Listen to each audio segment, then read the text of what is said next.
So guys আজকের এই ভিডিওতে তোমাদের বলবো কিভাবে তোমরা ভিডিওতে যে কোনো ইমেজেস যে কোনো photo without any copyright use করবে। আর এখানে আমি পিক্সেলস এই সমস্ত ফ্রি ওয়েবসাইটের কথা বলছি না, কিভাবে তোমরা গুগল থেকে ডাউনলোড করে ইমেজেস ভিডিওর মধ্যে ইউজ করবে উইদাউট এনি কপিরাইট, সেটাই আজকের এই ভিডিওতে বলবো। আসলে একটা ভিডিওতে যে জিনিসটাকে এক্সপ্লেন করা হয়েছে তার পিকচার যদি একটা সাইডে লাগিয়ে দিই তাহলে অডিয়েন্সদের সেই জিনিসটাকে বুঝতে সুবিধা হবে আর ভিডিওটাকেও দেখতে অনেক ভালো লাগবে।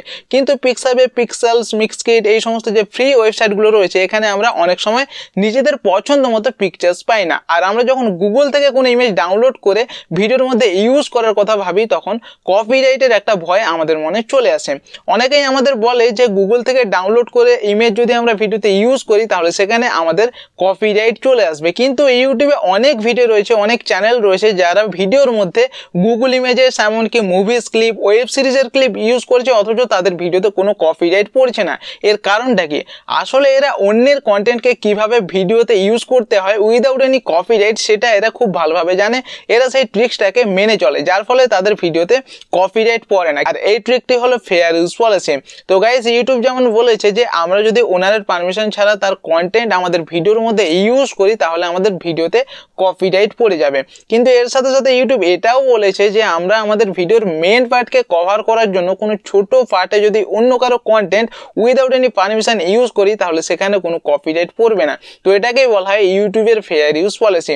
তো ইউটিউব তার ফেয়ার ইউজ পলিসিতে বলেছে যে ভিডিওর মেন পার্ট যদি আমাদের নিজস্ব হয়, নিজস্ব ক্রিয়েটিভিটি থাকে, তাহলে সেখানে আমরা ওই ভিডিওর কোনো ছোট্ট পার্টকে এক্সপ্লেন করার জন্য আমরা খুব কম ডিউরেশনের জন্য যে কোনো ইমেজেস ইউজ করতে পারি, এতে কোনো কপিরাইট পড়বে না। যেমন ধরো এই যে ভিডিওটি দেখছো, এই ভিডিওর মধ্যে ফেস আমার, ভয়েস আমার, কন্টেন্ট আমার নিজেই এডিটিং করেছি।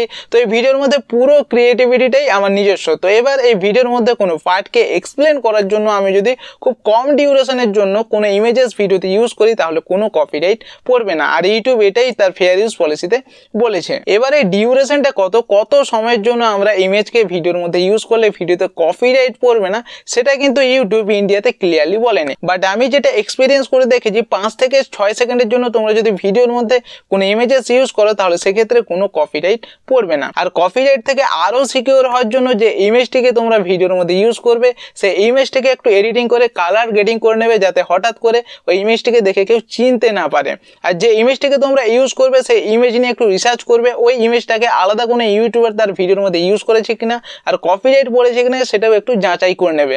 অন্য কোনো ইউটিউবার সেই ইমেজটিকে যদি ইউজ করে থাকে আর যদি কোনো কপিরাইট না পড়ে থাকে তাহলে তোমরাও চোখ বন্ধ করে সেই ইমেজটিকে ভিডিওর মধ্যে ইউজ করতে পারো, এতে কোনো কপিরাইট পড়বে না।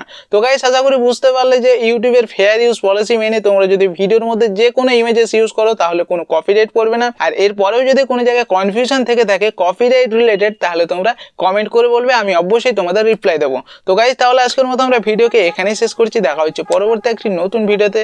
Tata, by.